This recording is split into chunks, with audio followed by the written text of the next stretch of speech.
I wanted to start with the fact that you've been at MSNBC for so long, and in a world of constant revolving doors in this business, especially with people on air, how have you been able to maintain a presence for this many years? I think I found a niche there, and I decided to own the weekend mornings, which was something that I was given practically a decade ago now. And I realized the nature of MSNBC. It was a network that was evolving, first of all, but the weekend mornings were a somewhat unenviable place to park myself. It wasn't like I had everybody breathing down my neck like, I want that spot, I want that spot. You know, it means adjusting your lifestyle so you're not flitting about on Friday nights and Saturday nights, although occasionally I'll push it on a Saturday night because I've got just one more day to muscle through. And I decided let's build something there, and I liked what we were able to build in terms of diversity of content. Figuring a weekend audience is a little bit different than that Monday through Friday dayside audience that's maybe catching briefer snippets of news due to their busy nature of their day. So I thought, you know, own it, and instead of trying my hardest to get off of it, just live it and love it, and I do. It's that, and without sounding flippant, I don't take it that seriously. You know, I'm blessed to have a wonderful life, children that I worship and who really are the most important thing to me, and that keeps me really grounded.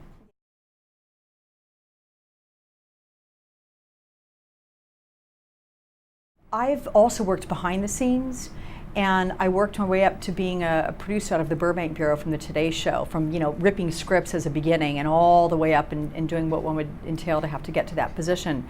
So I know what it's like on both sides of the camera, and I realize that a lot of time the person, you know, in the box gets all the credit. I'm like, are you kidding me? I'm at the apex of a pyramid and there are a bunch of people, or make the equation of it being like a wheel, and when one cog in the wheel is not running smoothly, everything can fall apart. So I appreciate everybody from guests to my floor directors to producers, sound guys, you know, whomever it is, they're all getting up and coming in here at, you know, sometimes unreasonable hours. And I want them to know I appreciate them, and they've been so loyal to me. I am absolutely blessed with these people. We're friends, we're family, and I treat them as such because that's what people deserve.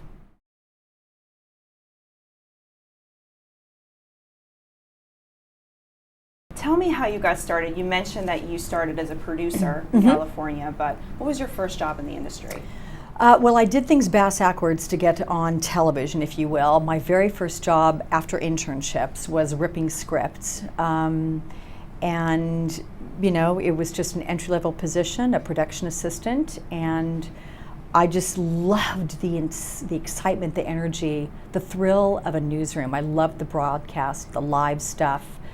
I loved being in the know. I loved watching everybody around me do their thing, and I got that sense of it being a huge group effort. So I was in Los Angeles. I worked at KCBS, KNBC, KABC, and then the Today Show ultimately. And then produced a 5-part series that aired on the Today Show, and came back to New York to cut it because I was working out of the Burbank Bureau. It was received well, and someone suggested, you know, what you're doing is basically you're being a correspondent. I'd go do the interviews and I'd cut things and I'd just hand a track to a correspondent and say, you know, here, lay down your voice. They're like, you could do this. As long as you don't sound like Minnie Mouse and look like Quasimodo, you could do this. And I was like, well, why would I want to do that? Well, you might make more money. Yeah, okay. You know, I basically made the leap that way. Isn't that funny? Wait, so how far were you into being a producer when you made this leap? I'd been at Today for a couple of years, 2 years I think it was, almost exactly. And so I went up to Northern California to a small market. I lived in the Monterey, Salinas, Santa Cruz, San Jose, that sort of beautiful God's country, you know, area.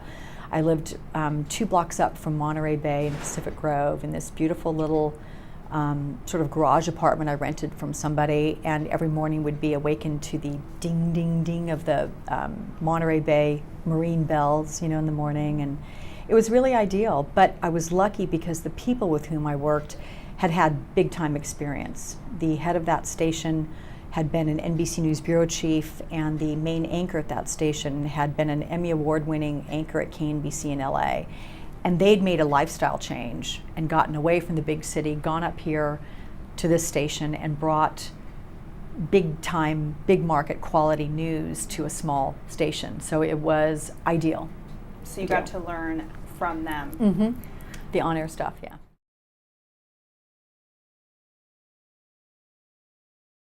How long did it take you to become comfortable on air? You know, I remember looking at the first time I did a stand-up, and I was like, ugh, that is just awful. And I just thought, just relax, just be yourself. And I think I just started being myself. And I don't know if it ever took a long time really to get comfortable, for better or for worse. I think I am me when you see me on camera. I mean, I always think about my mom on the other end of that lens. And instead of thinking about the potentially thousands, hundreds of thousands, how many people might be on the other side of the lens, I'm like telling my mom a story. And that's it. I think that the viewing audience, they detect phoniness, and they detect people who aren't comfortable. Because if you're not comfortable while you're broadcasting, if you're not telling the news rather than reading the news, it's just not as easy for people to watch, and they're not as comfortable. You got to make people comfortable so they turn it on, and they're just hearing someone give them what they need to know.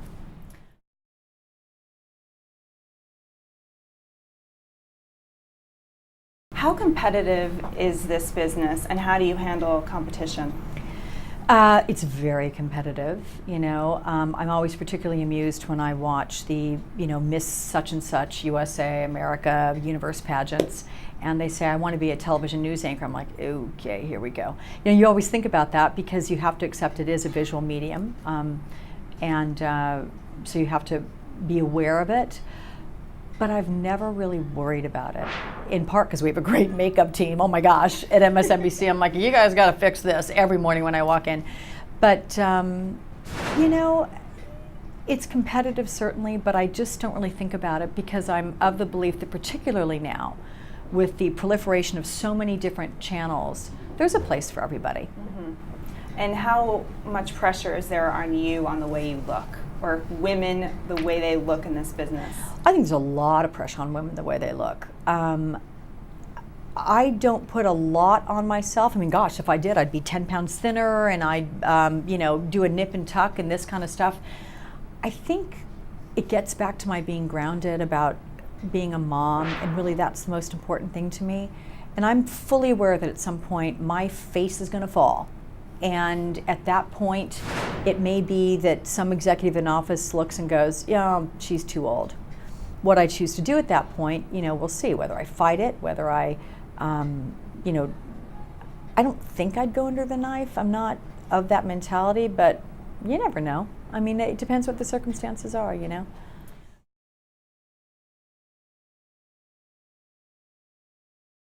How have you been able to juggle this career and raise such great children?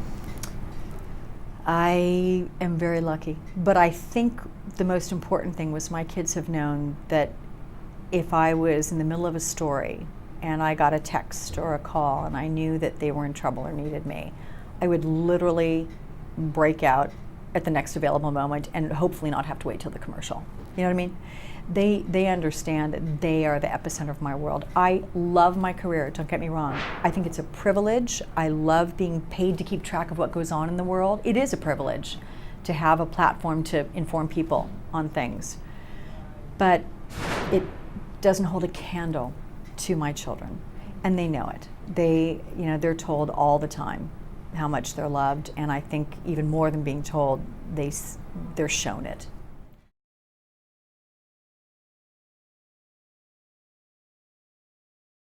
What about the internet and Twitter and Facebook and all of this? Has it been hard for you to acclimate to all of these things? I mean, I follow you on Twitter, but I have a feeling that's not even you Twittering. What I do on Twitter, I started it when it was a novel thing, and then I sort of pulled back. I do have news alerts that go out because I figure my role as Alex Witt is I'm here to bring you the news. That's what I'm paid to do. So I have news alerts that NBC News sanctions as being important, and I get those out to people. That's my job. I don't think it's important, nor do I particularly think people care if, as other colleagues of mine have tweeted from the airport after going to a White House Correspondents' Dinner. I'm at the airport heading back from the White House Correspondents' Dinner. I seek more privacy than that. And I guess I don't have the ego to think that people give a rat's derriere about if I'm like, really, do you care about that? Thing is, I'm being counseled that maybe they do want more of that because people that do like my work and follow me, maybe they want a little more. So I have to find a place where I'm comfortable giving a little bit more of me personally without too much.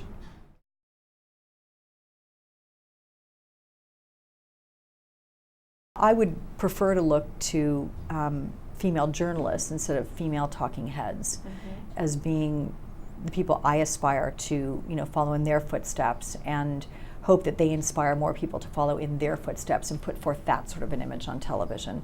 But I think we're getting there. I really do. How do you feel about correspondents being in war zones and what happened to Lara Logan? What's your take on that?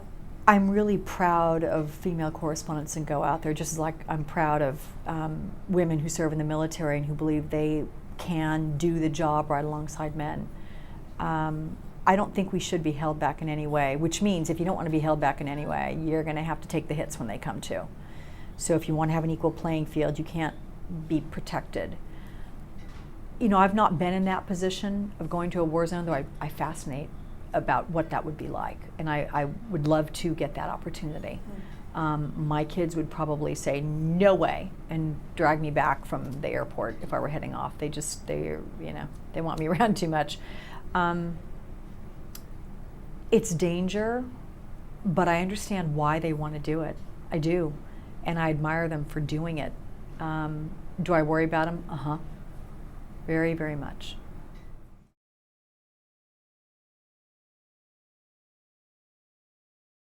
Do you think that having a family has held you back in some way? I mean, there's a lot of things we talk about on the show. One of them is choices. Right. Do you find that? If I thought that my definition of a successful life was based on the level to which I am paid or the amount of time my face is on television or the billboard numbers on which my face appears, then I would think they held me back. Fortunately, it's not the way I look at things. I don't think my family's done anything but helped me in my career because some of the generous things you said about me earlier, the way I can relate to people, and I think it's a lot because of them. I've never looked at my career as being something that I had to give them up for. And I'm where I want to be. I love my job. I love where I am. Do I want to be Meredith Vieira on the Today Show? There are some times when I wonder if I could do that job. Do I want it? I'm happy where I am right now, genuinely so. Would I want the opportunity if it were given to me?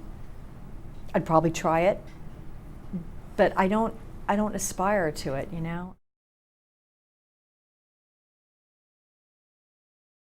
So what would you be doing now if you weren't doing this? Not looking half as good because I wouldn't have gone to hair and makeup. Let's see. I've often thought I'd be a child advocate of some sort, which probably comes as no surprise. That or a singer, because I had that rock band thing, Mrs. Robinson. Right. Yeah, I like thinking that we would be hot to the 18-year-old guys still, not so much anymore. But I love to sing. What does power mean to you? Power means, to me, being able to control yourself, the power of choice, making your own decisions and following through on them, not having anybody tell you what to do. That's power to me. Who's your dream interview? I always want to interview the President of the United States, and I know there are those who are able to do that, but to me I look at that position and I think, tried as that may sound because it's an obvious choice, I look at that which rests on the shoulders of the President of the United States. And I would just love to say, can I get your perspective on your day? I mean, how really do you get through it? The criticism, the constant shuffling between having to appease to some, placate others, the ultimate art of compromise and yet be productive. I mean, hello. And everything that's out there in the world, I've always wondered the kind of person who's able to go in and do that and how much confidence they have in their ability to do it. I mean, let's face it, only confident people will go and run for being the President of the United States, but I'd love to know if there's any times in the middle of the night where they wake up and go, oh my God, can I do this? So you and I talk a lot about the Jersey Shore and all these ridiculous reality shows, right? Those shows. What do you think that says about our society? I have no idea, and it's annoying as hell. And my daughter even will record Jersey Shore, and the first day she said, Mom, can you record, she calls me up, really? The audacity to say, can you record Jersey Shore? I'm like, no! And she said, Mom, you have to understand, it's escapism, and I'm laughing at them. They're ridiculous people, they're humorous, I'm showing I'm being told what not to do, and I'm thinking, okay, either she's like placating me and saying what she thinks I want to hear, or she really thinks it. Regardless, you know, I don't know what it is about our society that looks at that and wants to pay money to people to be so absurd. It's a form of entertainment that I don't understand. It's lowest common denominator mentality. I think it has a subliminal, if not overt, influence on our society, the dumbing down, all of that. It really bothers me. Now, do I think there's a place for entertainment and lighthearted frivolity and all that? Oh my God, absolutely. Like, my last name's Witt. I love nothing more than to laugh, trust me. And I'm a wise ass, and I have a really wicked sense of humor. But dumb, I don't do very well. Yeah. I don't do it well at all. Who is a woman that you look up to? There are a lot of people that come across my path a lot, from my mom, my aunt, who I adore, to people in the industry that have accomplished so much. You know, I don't think you can be in my business and not look up to Oprah. I look at what she has created and sustained for 25 years, and the fact that she is evolving from one role to another seemingly seamlessly, and sky's the limit for her. And I love that she is on, you know, the Forbes top lists every year, and she's out there, and she's tried to do things and change culture and bring positive influence to it and be intelligent about it. And honest and heartfelt and emotional and all these things. I really love what she's done, and I love what she's a role that she's created for women to try to follow. What would people be surprised to know about you? Ooh, boy. I think that I am a wise ass. I really do. Because, you know, unfortunately at MSNBC, half the time I'm having to do news that, you know, it's pretty serious stuff. But one thing I almost envy about Brian Williams is his ability to do the news for, you know, nightly news. And he's not being a wise ass on nightly news, just like I'm rarely a wise ass on MSNBC. But Brian's got these platforms out there because he's so much higher profile than I am, and he gets out there and he just wows people with his humor. Can I tell you, I have had among the funniest conversations in my life with Brian Williams. I had one morning recently, Brian Williams, Willie Geist, and me. I was laughing so hard, I had to cross my legs because you know what I was afraid going to happen. You know what that is, right? We were laughing so hard. We were talking about the most rank, disgusting stuff. I couldn't even say it here. And you would never think that of us. Well, Willie, maybe. But, you know, I have a wicked sense of humor, and I love nothing more to laugh. And that has to be reined in most of the time on MSNBC, unfortunately.